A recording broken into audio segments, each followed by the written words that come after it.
Subscribe to our YouTube channel and press the bell icon to get the latest updates.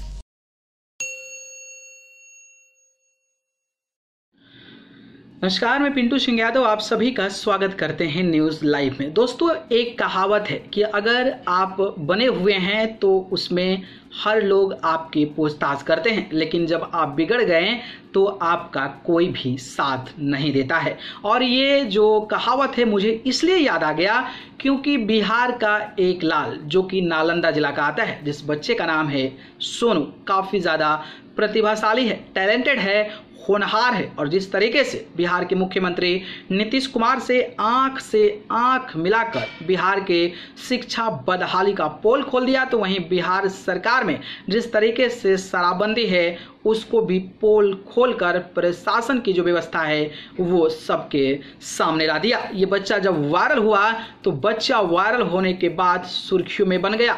हर मीडियाकर्मी चाहता है कि उस बच्चे का इंटरव्यू लिया जाए, उस बच्चे को अपने चैनल पर बुलाया जाए। उसके गांव में लोगों की कतारें लग गई हैं, मीडिया तो लाइन लगाई हुई है कि हमें इंटरव्यू मिल जाए, हमें इंटरव्यू मिल जाए। तो वहीं नेताओं का भी जाना अब जो है तांता लग गया है। वहीं बात करें तो जिस तरीके से पप्पू यादव की बात कर लें, इसके अलावा सुशील कुमार मोदी की बात कर लें, इसके अलावा अगर मैं बात करूं तो जिस तरीके से तेज प्रताप यादव ने फोन पर बातचीत किया और बातचीत के दौरान आश्वासन दिया कि जिसमें आप कहोगे एडमिशन दिलाएंगे। लेकिन इस कड़ी में सबसे बड़ी खबर ये आ रही है कि सोनू सूद ने बिहटा के कोई इंटरनेशनल स्कूल में उनका एडमिशन करा दिया है। लेकिन आपको पता है कि 4 दिन की चांदनी फिर अंधेरी रात हो जाती है। और ऐसा मैं नहीं बल्कि ऐसे कई सारे लोग हो चुके हैं जिनकी चर्चा काफ़ी ज़्यादा हुई है। लोग जो हैं उनको काफ़ी ज़्यादा पूजे हैं, जिसमें कि एक जो है रानू मंडल का भी नाम शामिल होता है। इसके अलावा अगर मैं बात करूं तो कच्चा बादाम वाले की बात कर लूं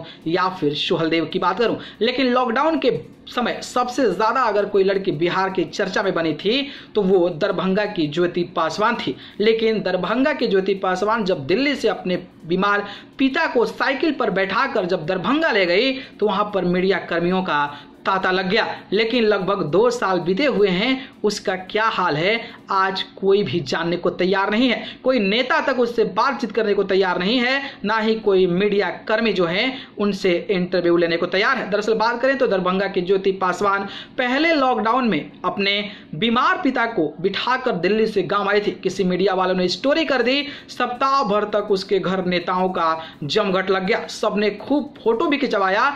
दूसरे लॉकडाउन में उसके चाचा का मौत हो गया और उसके 10 दिन बाद जिस बीमार पिता को दिल्ली से अपने गांव दरभंगा ले गई थी, उस पिता की भी मौत हो गई। लेकिन कोई भी नेता उसको देखने के लिए नहीं गया। और यही हाल जो है कहीं ना कहीं ये बेचारे सोनू का भी ना हो जाए, क्योंकि लोग टीआरपी के लिए, अपनी पब्लिसिटी के लिए आपको उस समय तो पूछते हैं, लेकिन कुछ समय बीत जाने के बाद आपको कोई पूछने तक तैयार नहीं होता है कि आप किस छाये में हैं या फिर आपके साथ क्या व्यतीत हो रहा है। और ऐसा जीता जागता उदाहरण जो है वो ज्योति पासवान है, जो अपने दम पर, अपनी मेहनत कर्तव्य के दम पर, अपने साहस के दम पर अपने बीमार पिता को दिल्ली से अपने गांव ले गई थी। लेकिन उनके पिता और चाचा दोनों इस दुनिया को अलविदा कह गए और उनका परिवार, उनका घर कैसा है ये अभी तक कोई नेता, नाम मीडिया कर्मी पता कर पाए हैं। खैर, मैं सोचा कि आपको याद दिला दूं क्योंकि वायरल लोगों के साथ अक्सर ऐसी चीज़ें सामने आती है। खैर, आपको क्या लगता है कि सोनू को शिक्षा हर कोई दिलवा पाएगा या फिर 4 दिन की चांदनी फिर अंधेरी रात की तरह सोनू भी उसी खंडहर का व्यक्ति बनकर रह जाएगा? इस पर आपकी क्या राय है कमेंट बॉक्स में बताइएगा। धन्यवाद। Subscribe to our YouTube channel and press the bell icon to get the latest updates.